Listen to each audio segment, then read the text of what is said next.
Assalamualaikum warahmatullahi wabarakatuh. Saudara-saudaraku sebangsa setanah air yang kami cintai, yang kami banggakan dimanapun Anda berada. Ini ada kabar, kemarin kami sudah mengunggah ya, Maulid Sholawat Fulus. Aduh, ini yang ada di Ngabal ini batal, kabarnya itu batal. Jadi Maulid Fulus batal di Ngabul dan pindah ke Troso. Batal di Ngabul, pindah ke Troso. Jadi ini ada tulisan dari Muhammad Abdullah Badri, perwakilan dari Robitoh Alawiyah RA Jepara, menjelaskan bahwa rencana Habib Umar Al-Jubri membuat acara maulid di lapangan Ngabul tahunan Jepara dibatalkan atas keberatan yang saya uraikan lewat dua tulisan yang menjangkau lebih dari 40.000 pembaca. Lokasi agenda tersebut dipindahkan ke desa Troso dan berganti nama menjadi Troso Bersolawat, bukan Majelis Fulus lagi. Majelis Troso Bersolawat. Pada pertemuan antara beberapa pengurus RA dan pihak panitia di Troso Jumat siang 11 Oktober 2024, agenda maulid tidak lagi menyertakan agenda haul kedua walidnya dan tidak menggunakan nama Majelis Sholawat Fulus. Namun tanggal pelaksanaan dan calon pematarinya tetap tidak berubah. Apakah Dawir dapat dihentikan, saudare-saudare? RA Jepara tidak menjamin. Andai saja sebaran proposal wajar, saya pribadi mendukung agenda maulud di desa Ngabul. Namun karena sudah disproporsional, saya memang tidak sungkan mengkritik. Kata orang-orang, baru kali ini ada kritik terbuka di depan publik kepada para habib di Jepara. Kepada antum, sidang pembaca budiman yang dekat dengan para habib di Jepara, tolong tegur dan ingatkan jika mereka yang pertama muter-muter dawir untuk nafkah hidup hingga panitia pengajian dan kaji-kaji yang disuani merasa tidak enak setiap bulan. Yang kedua, menarasikan secara NU yang tidak referensial dan tidak sesuai pakem kurikulum pengajaran di NU, Fatayat Muslimat, Ansor, Ibnu, dan lainnya.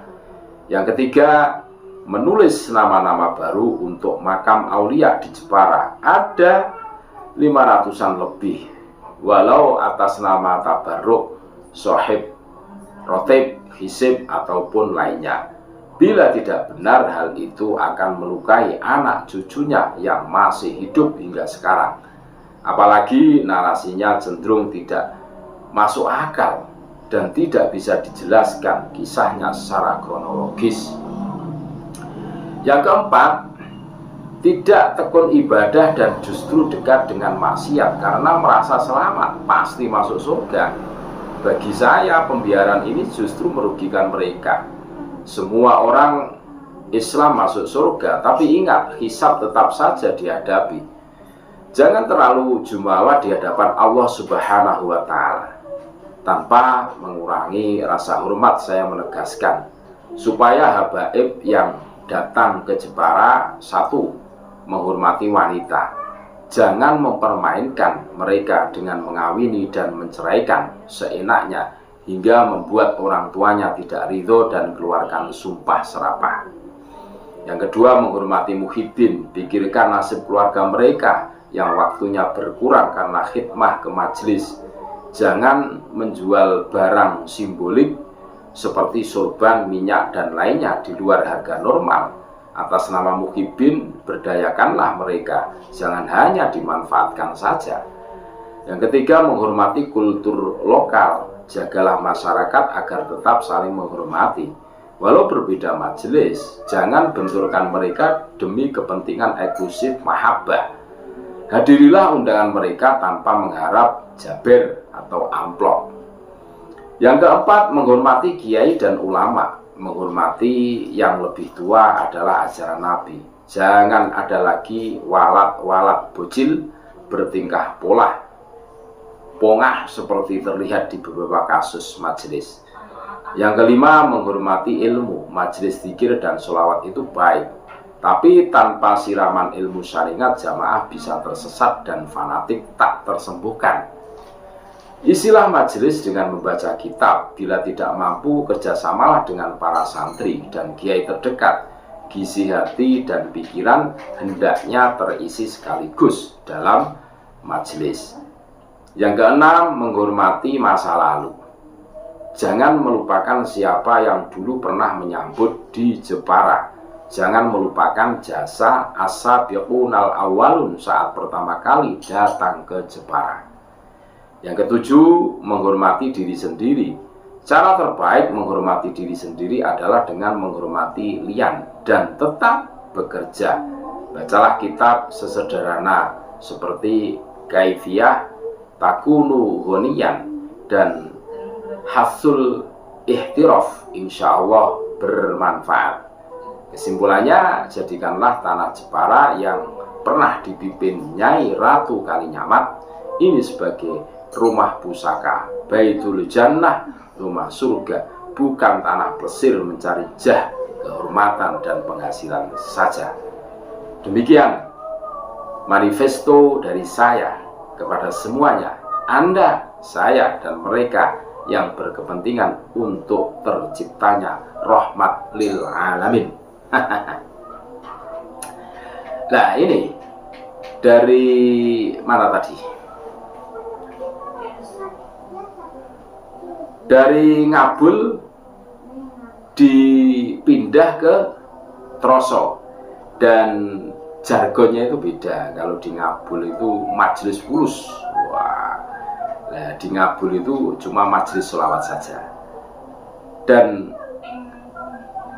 alhamdulillah ya, dengan mencuatnya seakan-akan desa Troso itu basis Mukibin Kabib Klan Pak Alwi yang terpusat di RT 9 RW 9 Pecangaan Jepara, dari tulisan Putu Dagu Kiai Muhammad Abdullah Badri Ngabul dengan jamaah sholawat fulus pindah ke desa Troso. Menurut kami, dengan fakta yang ada, dengan mau dibangunnya musola Matolingul Huda desa Troso RT 7 RW 9 Pecangan Jepara ya, anggapan seperti itu belum tentu benar, karena masyarakat Troso khususnya warga 07, 09 dan sekitarnya berkonsentrasi mencari sumber dana untuk membangun musola Matolingul Huda yang membutuhkan pembiayaan yang banyak.